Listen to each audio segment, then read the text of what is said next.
किसी व्यक्ति विशेष की वंदना नहीं, सत्य की वंदना है। व्यास जी चाहते लिख सकते थे कृष्णम परम धीमहि, रामम परम धीमहि, शिवम परम धीमहि, पर लिखा सत्यम परम धीमहि, सत्य की वंदना। धर्म दूसर सत्य समान, धर्म दूसर सत्य समान,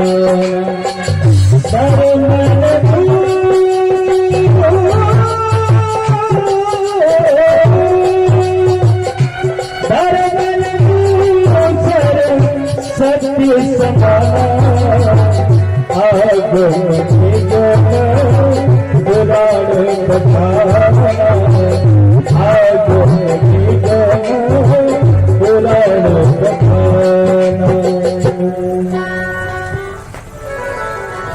व्यास जी ने वंदना बोली सत्यम परम धीमहि, और श्रीमद् भागवत कथा में सत्य की ही वंदना है। प्रारंभ में हमने की, मध्य में भगवान श्री कृष्ण के जन्मोत्सव पर जब देवता स्तुति करते हैं, इसे गर्भ स्तुति कहते हैं, वहाँ भी सत्य की ही वंदना है, और अंत में भी सत्य की ही वंदना। तीनों जगहों पर सत्य की वंदना। अब व्यास जी नैमिषारण्य क्षेत्र में कहते हैं कि 88,000 ऋषियों में से शौनक जी ने प्रश्न किए हैं। पिछली बार एक किया था, अब की बार 6 प्रश्न किए हैं। बोले सूत जी, हमारे प्रश्न है, पहला प्रश्न, जीव का कल्याण कैसे हो?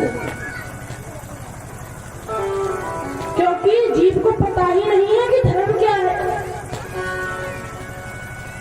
धर्म क्या है ये जीव को पता ही नहीं, इसलिए जीव का कल्याण कैसे हो? दूसरा प्रश्न, मनुष्य के पास समय कम है। पहले तो लोग जीते थे हजारों साल, लेकिन अब तो कोई 100 साल चल जाए वही बहुत है। इसलिए मनुष्य के पास समय कम है। शास्त्र पुराण तो बहुत है, लेकिन समय मनुष्य के पास कम है। इसलिए समस्त शास्त्रों का सार क्या है? तीसरा प्रश्न, यदि ईश्वर अजन्मा है तो वो जन्म कैसे लेता है? वो देवकी के पुत्र कृष्ण, वो कौशल्या का पुत्र राम कैसे बन गया? क्योंकि वो ईश्वर तो अजन्मा है, फिर वो जन्म कैसे लेता है? चौथा प्रश्न, यदि ईश्वर ने अवतार लिए भी तो भगवान के कितने अवतार हुए, किस किस रूप में भगवान ने अवतार लिए, ये। और पांचवा प्रश्न कि जीवन का परम लक्ष्य क्या है, जीवन का उद्देश्य क्या है। एवं छठवां और अंतिम प्रश्न यह है कि भगवान इस धराधाम पर आते हैं, क्यों आते हैं? क्यों आते हैं बता जरा, किसको पता है क्यों आते हैं? भगवान धराधाम पर आते हैं धर्म की स्थापना के लिए। जब जब होई धर्म की हानि, जब जब होई धर्म की हानि, पाए असुर अभिमानी, तब तुझ धरि प्रभु विधि शरीरा, तब धरि प्रभु विधि शरीरा, हरहि जपानिधि सज्जन पीरा, श्री राम तेरा जय जय राम, श्री राम जय राम जय जय राम। तो भैया भगवान क्यों आते हैं? धर्म की स्थापना के लिए। धर्म संस्थापनार्थाय संभवामि युगे युगे। धर्म की स्थापना के लिए भगवान आते हैं। और धर्म की स्थापना करके जब चले जाते हैं, अपने धाम वैकुंठ को जब चले जाते हैं, तब ये धर्म किसकी शरण में जाता है? ये हमारे प्रश्न है, इनका उत्तर दें। तो सूत जी ने कहा हम इनका उत्तर तो अवश्य देंगे, पर पहले गुरुदेव भगवान का ध्यान कर ले। तो गुरुदेव का ध्यान किया, सुखदेव जी का ध्यान किया। 2 श्लोकों में कहते हैं, यम प्रव्रजन्तमनुपेतमपेत कृत्यम् द्वैपायनो विरवकातरया जुहावो पुत्रेति तन्मयतया तर्वोऽभिनेदु संसर्गभूतहृदयं मुनिमानतोऽस्मि।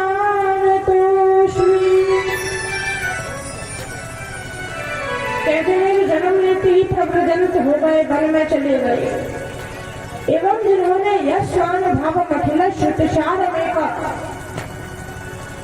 जिन्होंने कलयुगी जीवों के कल्याण के लिए श्रीमद् भागवत कथा की रचना कर दी, उन श्री सुखदेव जी को मैं प्रणाम करता हूँ। बाद में व्यास जी की वंदना की, नरनारायण भगवान की वंदना की, सरस्वती देवी की वंदना की। और अब प्रश्नों के उत्तर देते हुए बोले कि मुनिया, आपने 2 प्रश्न किए थे कि जीवन का परम लक्ष्य क्या है एवं प्राणी का धर्म क्या है, क्योंकि मनुष्य को यही नहीं पता कि धर्म क्या है। तो इनके प्रश्न के उत्तर तो केवल एक ही है। क्या है उत्तर? है भगवान की भक्ति। सवै पुरुषां परो धर्मो यतो भक्ति अमोक्षणे अहै तुक्य प्रतिहता यजात्मा संप्रसीदति। भगवान की भक्ति, यही इनका उत्तर है। और वो कैसी? अहै तुक्य प्रतिहता, अहैतु की हेतु निष्काम भक्ति होनी चाहिए। भगवान से मांगो मत, जितना हो सकता है उतना दे ही दो, मांगो कभी मत। सुदामा जी कथा आप सबने सुनी होगी, सुदामा जी की। उनके पास क्या था? कुछ भी नहीं था।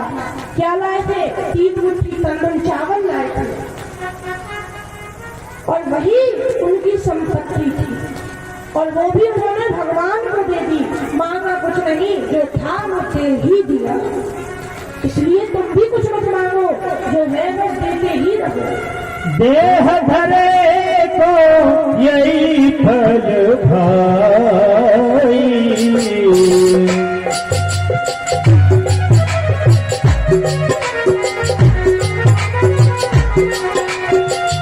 देह धरे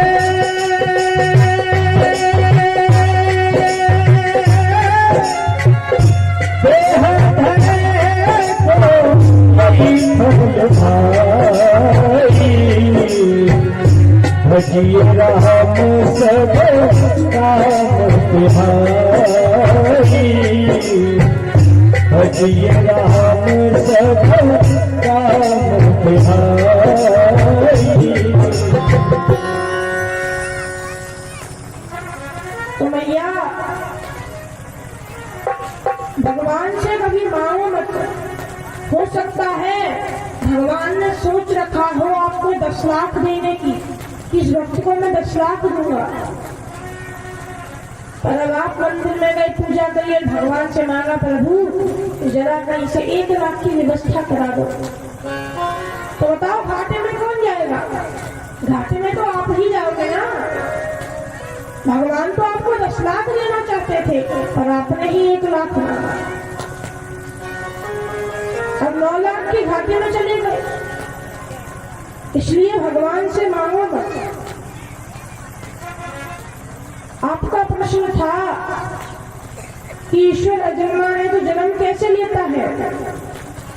तो हे ऋषियों, जब परमात्मा के लिए कुछ भी असंभव नहीं है, जो असंभव है उसको भी जो संभव कर दे वही तो भगवान है।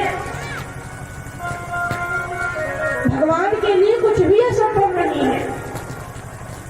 जब भगवान इस पृथ्वी की रक्षा के लिए शूकर बन सकते हैं, बारह का रूप धारण कर सकते हैं, तो भगवान मनुष्य क्यों नहीं बन सकते?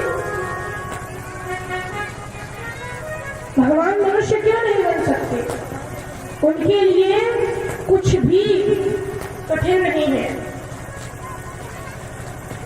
और आपका एक प्रश्न था कि ईश्वर के कितने अवतार हुए एवं कौन कौन से हुए, तो हे मुनिया, उसका उत्तर है कि भगवान के तो असंख्य अवतार हुए, गिन नहीं सकते इतने अवतार हुए, परंतु मुख्य रूप से जो अवतार बताए हैं वो 24 बताए हैं।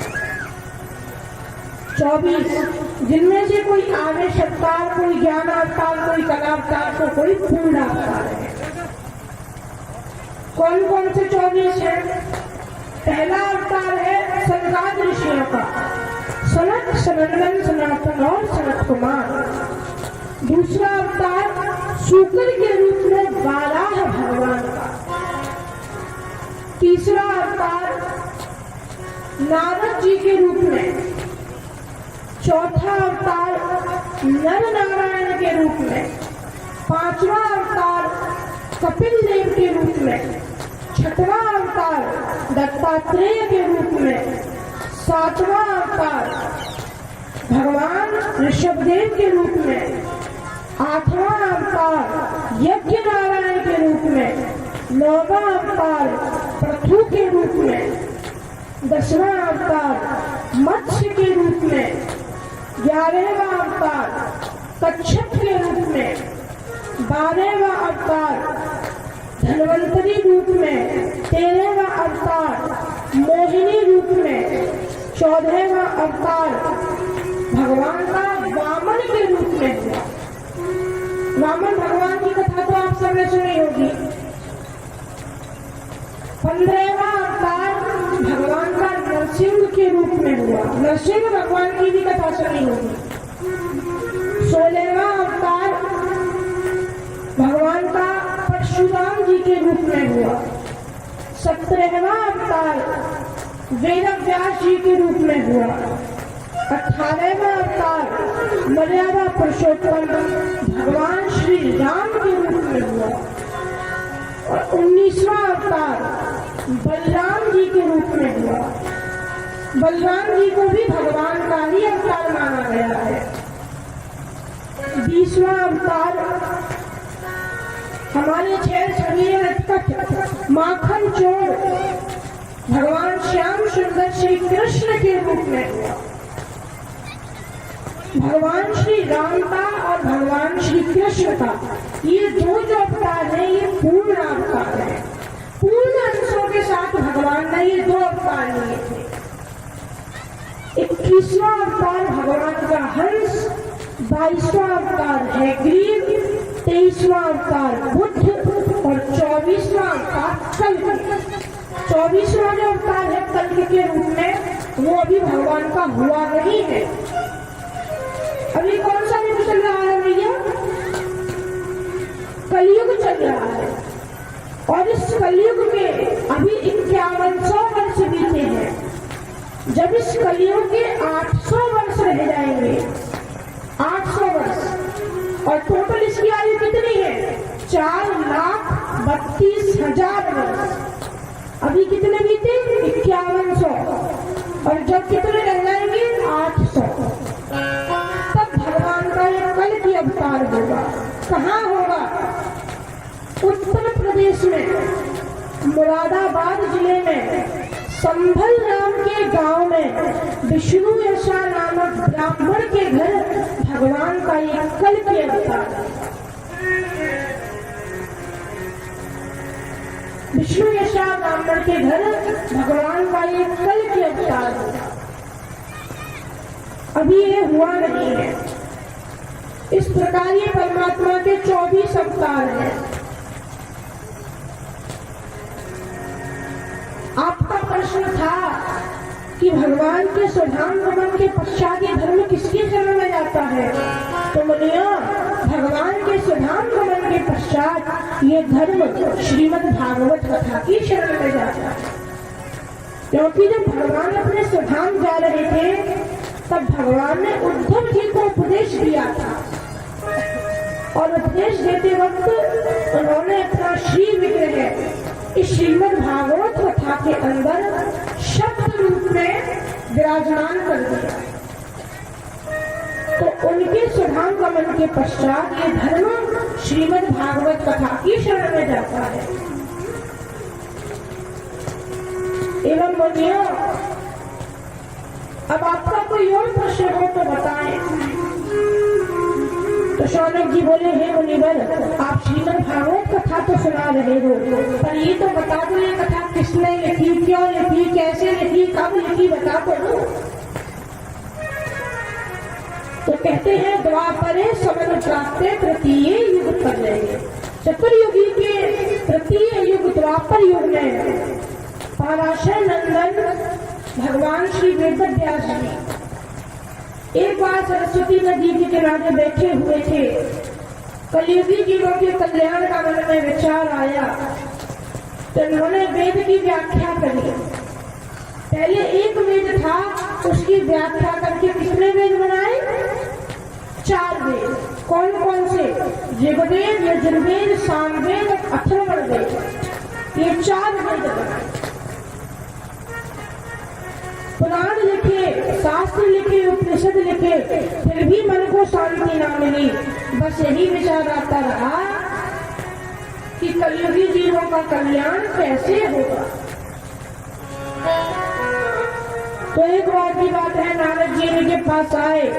नारद जी से इन्होंने यही प्रश्न किया कि महाराज हमें जरा बताओ कलियुगी जीवों का कल्याण कैसे होगा। हमने इतने पुराण लिखे, शास्त्र लिखे, महाभारत लिखा, उपनिषद लिखे, फिर भी मन को शांति नहीं मिल रही।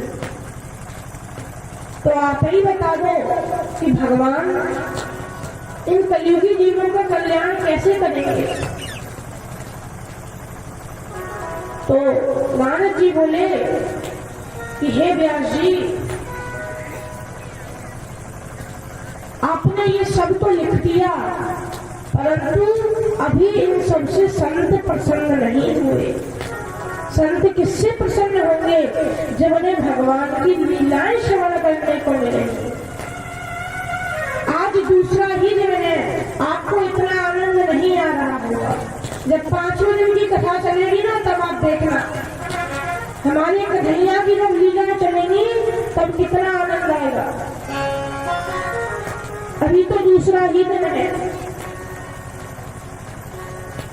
तो नारद जी कहते हैं कि संतों को तो भगवान की लीला में आनंद आता है, इसलिए आप कोई ऐसा पुराण बनाइए जिसमें भगवान की लीला भी हो एवं सृष्टि के बारे में, आदि सभी के बारे में ज्ञान भी हो। उसमें जीव के परम धर्म का निरूपण कीजिए,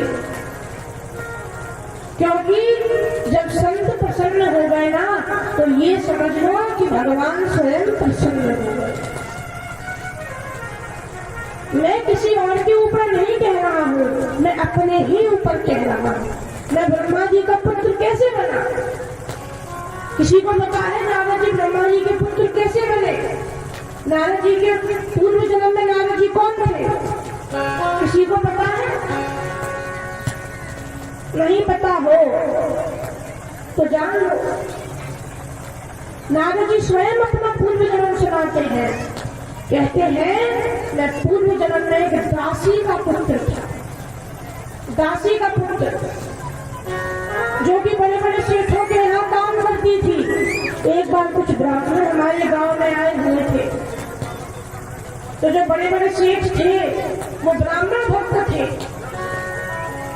तो उनकी सेवा करते थे और उनकी सेवा में उन्होंने मेरी माँ को नियुक्त किया। मेरी माँ उनकी सेवा करने जाती तो मैं भी अपनी माँ के साथ चला जाता। वो संत कथा करते तो मैं कथा सुनता, भगवान का भजन करता रहता। इस प्रकार कुछ माह बीत गए। जब वो संत जाने लगी तो मैंने उनसे प्रार्थना की कि प्रभु मुझे भी अपने साथ ही ले चलिए, मैं जाकर के भगवान का भजन करूंगा।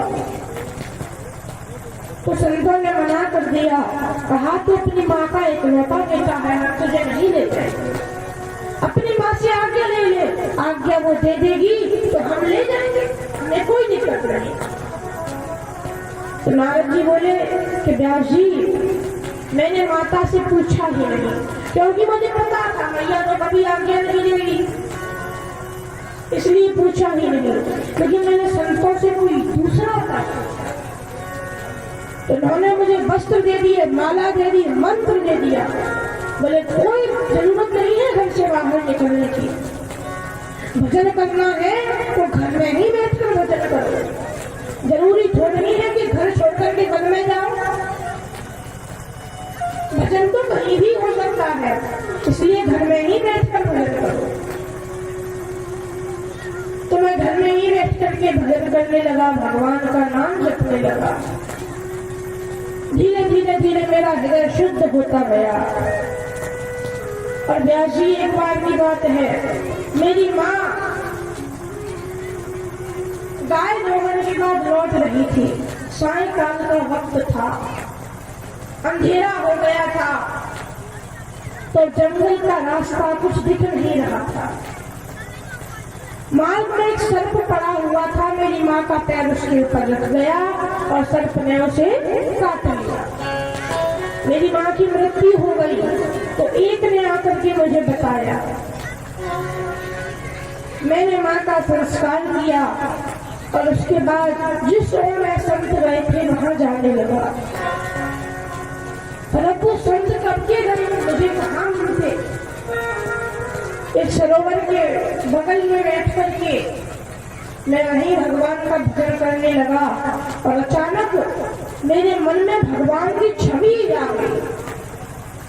मैं उसके खूब आनंद लेने लगा, परंतु अगले क्षण वो छवि गायब हो गई। अगले ही क्षण वो छवि गायब हो गई। मैं रोने लगा तो आकाशवाणी हुई, बेटा नारद तू चिंता मत कर, इस जन्म में नहीं तुझे अगले जन्म में मेरे दर्शन प्राप्त होंगे। और व्यास जी उसी आकाशवाणी की बात को सुनकर मैं भगवान का भजन करते रहने लगा। जब प्रलय हुई तो प्रलय के साथ मेरा भी अंत हुआ, और जब मेरा पुनः जन्म हुआ तो मैं ब्रह्मा जी का मानस पुत्र बन करके प्रकट हुआ और भगवान ने स्वयं मुझे वीणा प्रदान की, जिस वीणा से मैं भगवान के नाम का गुणगान करता रहता। और आज जहाँ भी जाता हूँ वहाँ मेरी पूजा होती है। और व्यास जी सच बताऊं, ये मेरी पूजा नहीं होती, ये भगवान के नाम की पूजा होती है, ये संतों की पूजा होती है। जीवन की डोर तुमसे बंधी है सामरे, जीवन की डोर तुमसे बंधी है सामरे, दर्शन की भीख दे दो, दर्शन की भीख दे दो, मेरा है बाबरे, जीवन की डोर तुमसे बंधी है सामरे, जीवन की डोर तुमसे बंधी है सामरे।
अपने जीवन की डोर जिन्होंने बांधी है तो हाथ ऊपर कर देंगे। जिन्होंने श्याम के नाम पर अपने जीवन की डोर बांधी है और पानी सेवा करते उनके साथ रहेंगे।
एक बार ये कड़ी गाएं कहेंगे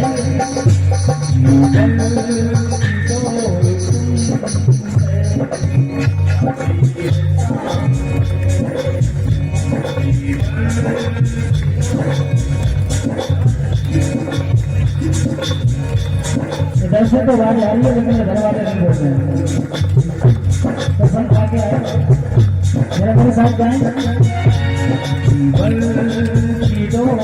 तुमसे आप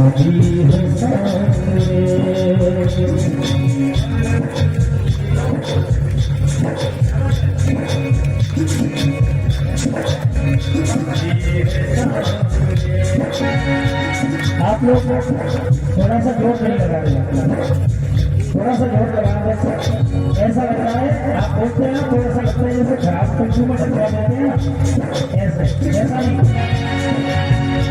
दरअसल की भीख दे दो, दरअसल की भीख दे दो, मेरा है बाबरे बल की दो तुमसे बाकी है सामने। दोनों हाथ हमारा भाई सदा करते हो बल की दो तुमसे बाकी है सामने।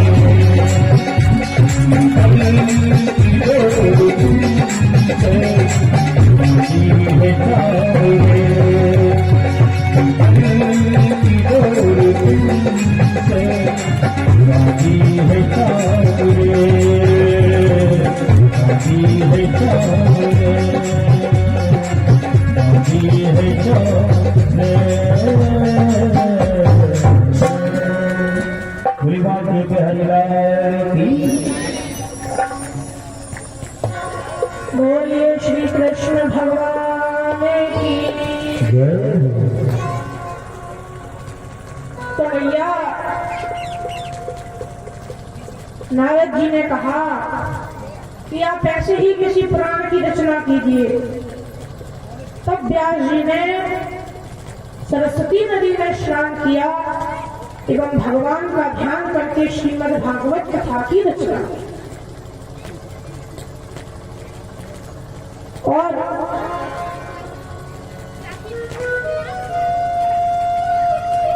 अंत में ये सुखदेव जी को प्रदान की। तो सौनक जी ने प्रश्न किया, महाराज आखिर ये सुखदेव जी कौन थे जिनकी आपने वंदना की, एक बार बता दीजिए हमें। तो भैया कथा तो आप सबने सुनी होगी कि नारद जी कैलाश पर्वत पर गए, भगवान शिव ध्यान मग्न थे, पार्वती के पास गए, प्रणाम किया, बोले कि देवी हम आज एक रहस्य की बात जानने आए हैं। हमारे मन में बहुत दिनों से ये प्रश्न उठ रहा है कि भगवान शिव गले में जो मुंडमाला पहने रहते हैं वो क्यों पहनते हैं, एवं उसमें लगे हुए मुंड ये किसके हैं। ये प्रश्न उठ रहा है और भगवान से पूछने की सामर्थ्य नहीं, आपको उनके बारे में सब पता है, इसलिए आप ही बता दीजिए। तो पार्वती जी को पता नहीं थी, चुप पड़ गई। नारद जी को पता चला तो नारद जी बोले कि देवी आपको भी नहीं पता, चलो कोई बात नहीं, हम जानते हैं। पर बाद में जब शिव जी लौट करके आए ध्यान से, तो पार्वती जी ने प्रश्न किया कि आप बताओ हमसे प्रेम करते हो या नहीं करते। भगवान शिव बोले करते हैं। बोले आप झूठ बोल रहे हो। भगवान शिव ने कहा क्यों, हम झूठ क्यों बोल रहे हैं। बोले आप कपटी हो।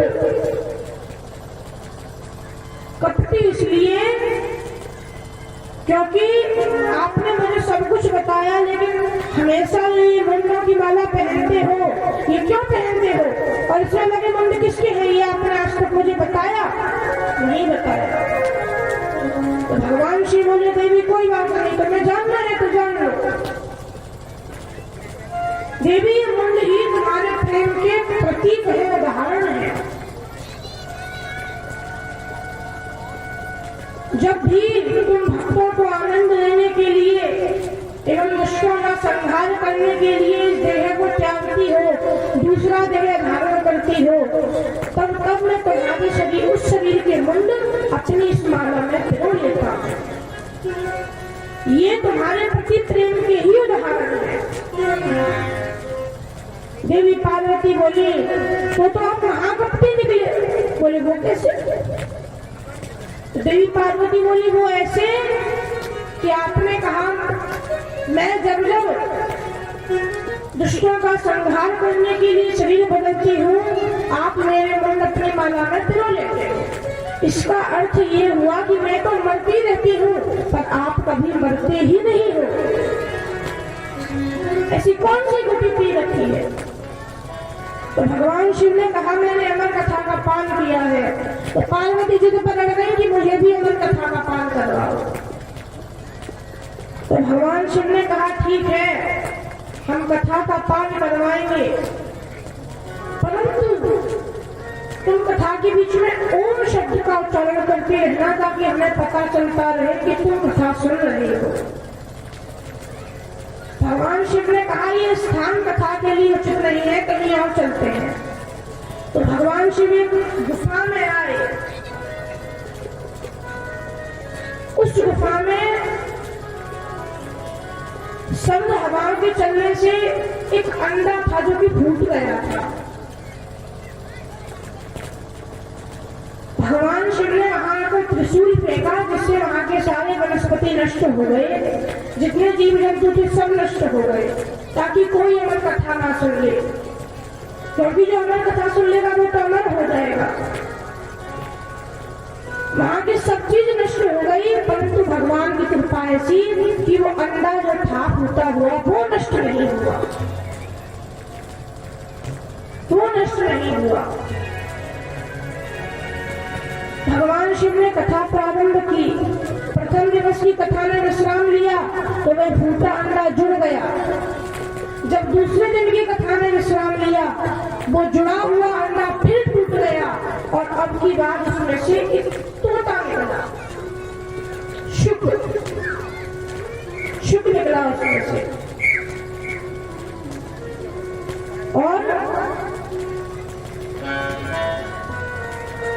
अब भगवान शिव हमेशा रोज कथा सुनाते, पार्वती देवी सुनती, पर जब अंतिम दिवस का जो अंतिम चरण है, भगवान श्री कृष्ण जो उद्धव जी को ज्ञान देते हैं, उस ज्ञान के प्रसंग पर देवी पार्वती को नींद आने लगी और धीरे धीरे ओम शब्द का उच्चारण कम होने लगा। तो सोते में देखा और विचार किया, देवी ने ओम शब्द बोलना बंद किया तो कथा भी बंद हो जाएगी और हम तो वैसे ही लटके रह जाएंगे, फिर पता नहीं है कथा मिले ना मिले।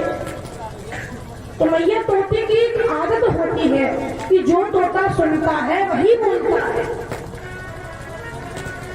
आपके घर में राधे राधे बोली जाएगी, राम राम बोली जाएगी, तो तोता भी राम राम ही बोलेगा। और यदि अपशब्द बोले जाएंगे तो तोता भी अपशब्द ही बोलेगा। तो तोता तो जो सुनेगा वही बोलेगा।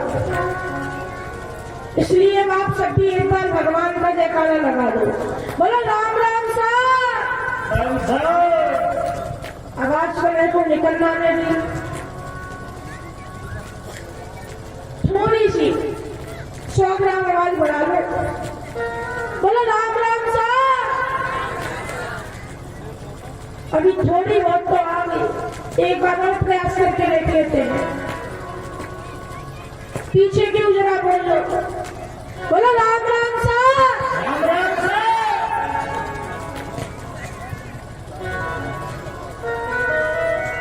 तो भैया अब तोते ने ओम शब्द सुना था तो ओम शब्द का ही उच्चारण करने लगा। कथा ने विश्राम लिया और अंत में जब भगवान शिव ने अंतिम श्लोक बोल करके जोर से जब जयकारा लगाया, तब पार्वती देवी की नींद खुली और पार्वती देवी बोली, प्रभु उद्धव जी के प्रश्न करने पर भगवान श्री कृष्ण ने क्या कहा? भगवान शिव ने पूछा इसका मतलब? पार्वती बोली मतलब क्या? मैंने तो कथा सुनी ही नहीं, मैं तो सो गई थी। भगवान से बोले कथा तुमने नहीं सुनी, फिर ओम शब्द कौन बोल रहा था? पार्वती देवी बोली मुझे कुछ नहीं पता, मैं तो सो गई थी। भगवान शिव ने इधर उधर देखा जब पीछे मुड़कर देखा तो वह तोता देखा। और भगवान शिव ने जब उस तोते को देखा तो उसे मारने के लिए पीछे त्रिशूल लेकर दौड़ने लगे, क्योंकि पीछे बैठकर जो कथा सुनता है उसे कथा चोरी का पाप लगता है। इसीलिए जो भी जहां भी कथा होती है वहां श्रोता वक्ता के आगे बैठे होते हैं, पीछे नहीं बैठे होते, क्योंकि पीछे जहां बैठते हैं वहां कथा चोरी का पाप लगता है। तो भगवान शिव उसे मारने के लिए त्रिशूल लेकर दौड़ने लगे, परंतु वह तोता भागता हुआ व्यास जी की गुफा में घुस गया एवं व्यास जी की पत्नी उस वक्त केस संभाल रही थी।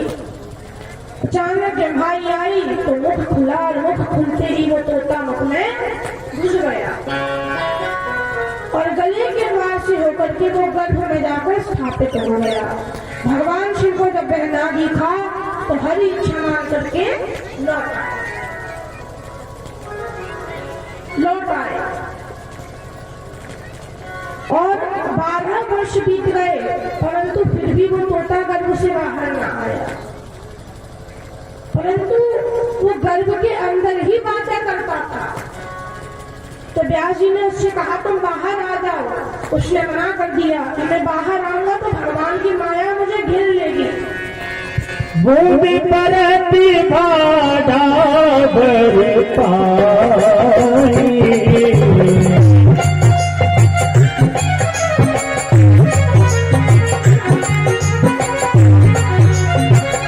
भूमि परति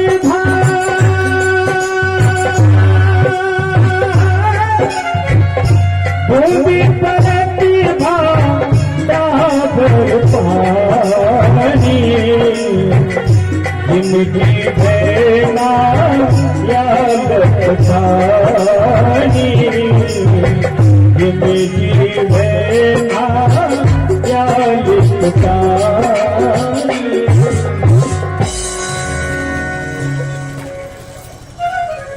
तो व्यास जी ने कहा कि तुम चिंता मत करो, भगवान की माया तुम्हें नहीं भेजेगी। तो ये बोला नहीं, जब तक भगवान स्वयं आकर ना कह दे तब तक मैं बाहर नहीं आऊंगा। व्यास जी ने भगवान का ध्यान किया तो भगवान ने कह दिया कि तुम बाहर आ जाओ, मेरी माया तुम्हें नहीं भेजेगी। तब सुखदेव जी बाहर आए और जन्म लेते ही वन की ओर चले गए, भगवान का ध्यान करने लगे। और जब श्रीमद् भागवत कथा की रचना हुई तो व्यास जी ने इन्हीं सुखदेव जी को इसका पाठ पढ़ाया और समय आने पर सुखदेव जी ने ही परीक्षित को ये कथा श्रवण कराई। श्रवण की बोले महाराज परीक्षित की कथा अब हमें श्रवण कराई, या फिर परीक्षित को कथा क्यों श्रवण करनी पड़ी। तो भैया समय का अभाव है इसलिए संक्षिप्त में ही श्रवण करें। जब महाभारत का युद्ध विराम हुआ एवं भीमसेन की गदा से दुर्योधन की जंघा टूट गई, तब अश्वत्थामा आया, अंतिम इच्छा पूछी। दुर्योधन ने कहा हम 100 भाई थे, एक भी नहीं बचा। पांडव 5 भाई थे, एक भी नहीं मरा। तुम 5 को नहीं, उनमें से एक को ही मार दो तो मेरी आत्मा को शांति मिलेगी। 5 को मत मारो, एक को ही मारो, क्योंकि भैया जीव उतना दुखी अपने दुख से नहीं होता जितना दुखी दूसरे के सुख से होता है। दुर्योधन बोला उनमें से किसी एक को ही मार दो, किसी एक का ही शीश मुझे काट कर दिखा दो। तो रात के समय में ये जाने लगा, भगवान को सब पता चल गया। तो भगवान ने पांडवों से कहा पांडवों विजयश्री की पहली रात है, क्यों ना उत्सव मनाए। तो ये तो उत्सव मनाने चले गए, पर 5 पांडवों के जो 5 पुत्र थे जो कि देखने में बिल्कुल अपने पिता के जैसे लगते थे, वो पांडवों के ही शिविर में आकर के सो गए। अश्वत्थामा आधी रात को आया और सोते हुए पांचों पांडव पुत्रों को पांडव समझ करके उनके शीश काट लिए और एक थैले में रख करके ले गए। दुर्योधन को जाकर के दिखाया, पर तब तक सूर्योदय हो चुका था।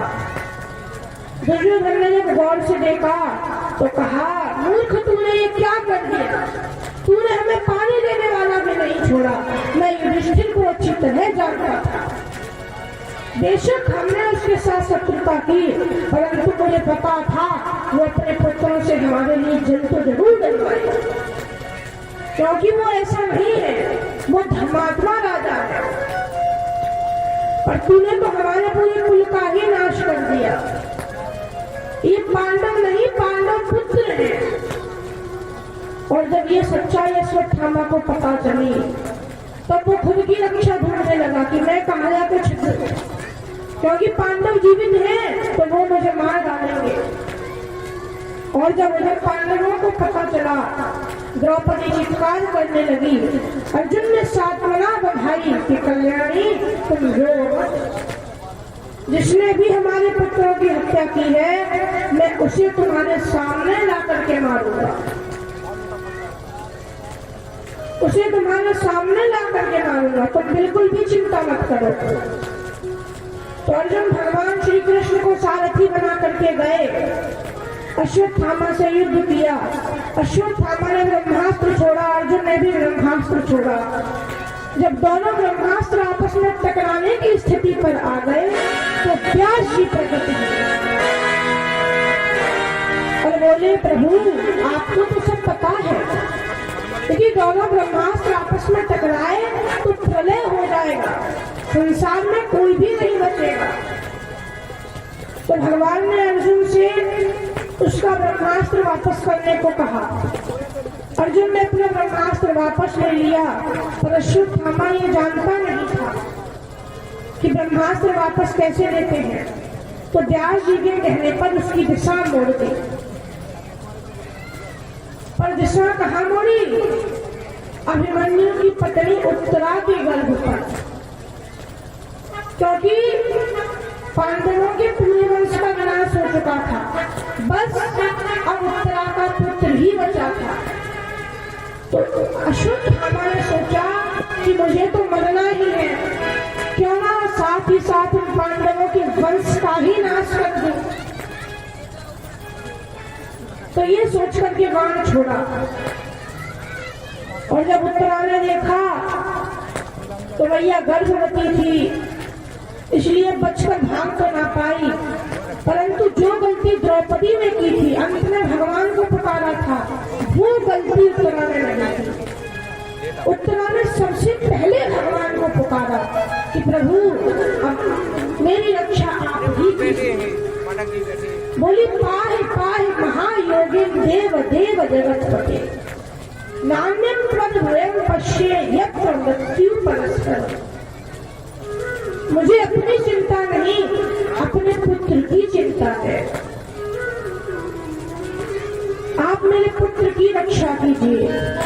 तो भगवान ने अंगूठे के बराबर का रूप धारण करके उत्तरा के गर्भ में प्रवेश किया और ब्रह्मास्त्र के तेज को शांत कर दिया। अश्वत्थामा को बंदी बनाकर अर्जुन ले आए एवं भगवान के कहने पर घोर अपमान करके उसके सिर की मणि निकाल के आधे बाल काट करके अपमानित करके उसे शिविर से धक्का देकर भगा दिया। और अब अर्जुन के द्वारा जब पता चला कि भगवान अपने स्वधाम कर चुके हैं तो पांचों पांडवों ने भी स्वर्गारोहण की यात्रा शुरू की। द्रौपदी के साथ स्वर्गारोहण के लिए गए और अपने पौत्र परीक्षित को राजा बना दिया। परीक्षित को राजा बनाया। परीक्षित ने एक बार दिग्विजय के लिए गए हुए थे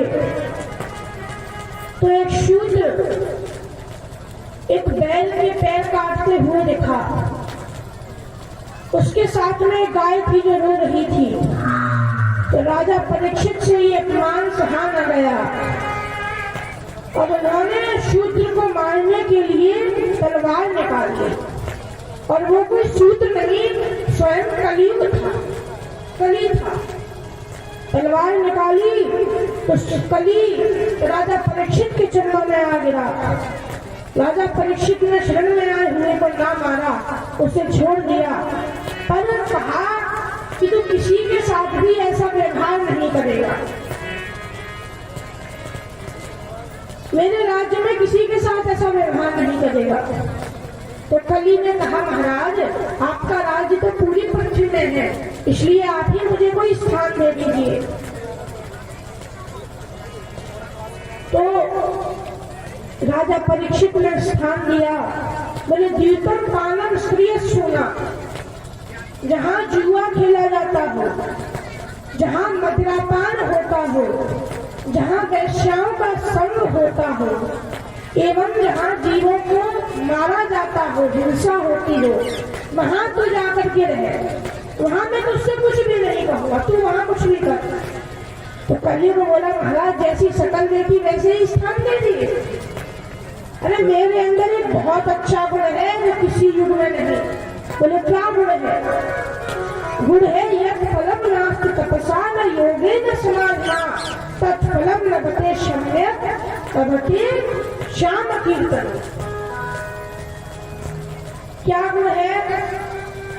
जो युग अन्य युगों में जो फल भगवान की तपस्या करने से, यज्ञ हवन करने से, साधना करने से, इत्यादि करने से प्राप्त होता है, वो मुझे अर्थात कलयुग में केवल भगवान नाम संकीर्तन से ही प्राप्त होगा। कलयुग के भले नाम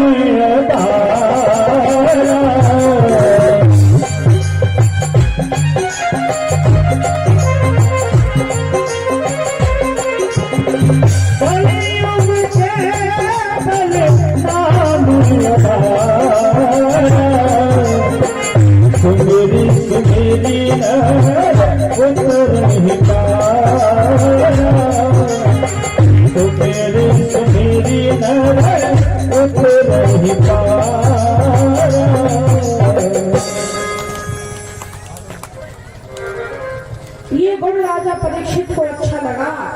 तो कलयुग से कहा, बता तुझे कौन सा स्थान चाहिए? तो कली ने कहा कि मुझे आप स्वर्ण में स्थान दीजिए। राजा परीक्षित ने स्वर्ण में स्थान दिया। पर स्वर्ण में भगवान का भी निवास है और स्वर्ण में कलयुग का भी निवास है, तो हम किसका निवास माने? तो भैया, जो स्वर्ण चोरी से लिया गया है, मारने के बाद जो स्वर्ण लिया गया है, उसमें कलयुग का वास है। और जिस स्वर्ण को आपने ईमानदारी से कमाया है, अपनी मेहनत से कमाया है, उसमें भगवान का वास है। राजा परीक्षित के मुकुट में आकर के कलयुग बैठ गया और राजा परीक्षित आगे बढ़े में भूख प्यास खाने लगी। शमीक ऋषि के आश्रम के बाहर पानी मांगा, परंतु ऋषि समाधि में थे, जल ना मिला। तो क्योंकि कलयुग बैठा था, क्रोध आ गया, पास में मरा हुआ सर्प पड़ा था, तो राजा परीक्षित ने बाण से उठा करके शमीक ऋषि के गले में डाल दिया और चले गए। शमीक ऋषि के पुत्र शंगी को पता चला तो 7 दिन बाद सर्पों के राजा तक्षक नाग से बचने का श्राप दिया। और जब राजा परीक्षित को यह पता चला तो हरिद्वार पहुंचे और वहां बहुत संत आ गए। राजा परीक्षित के आने से वहां बहुत संत आ गए, पर इनके ऊपर भगवान की कृपा थी, इसलिए जब जन्म लिया था तब भगवान ने अंगूठी के बराबर के रूप में बचाया था। और अब जब बाण रूपी वज्र का प्रयोग हुआ है, वाणी रूपी वज्र का जब प्रयोग हुआ है, तो वाणी से ही कल्याण करने के लिए स्वयं सुखदेव जी आए। स्वयं सुखदेव जी श्रीमद् भागवत कथा सुनाकर कल्याण करने के लिए आए। राजा परीक्षित ने प्रश्न किए हैं कि महाराज मरणासन्न व्यक्ति का धर्म क्या है, ये बताइए कि जो जल्दी मरने वाला हो उसे क्या करना चाहिए। तो भैया अब सुखदेव जी जो उपदेश देते हैं, जो उत्तर देते हैं, वो हम सब कल की कथा में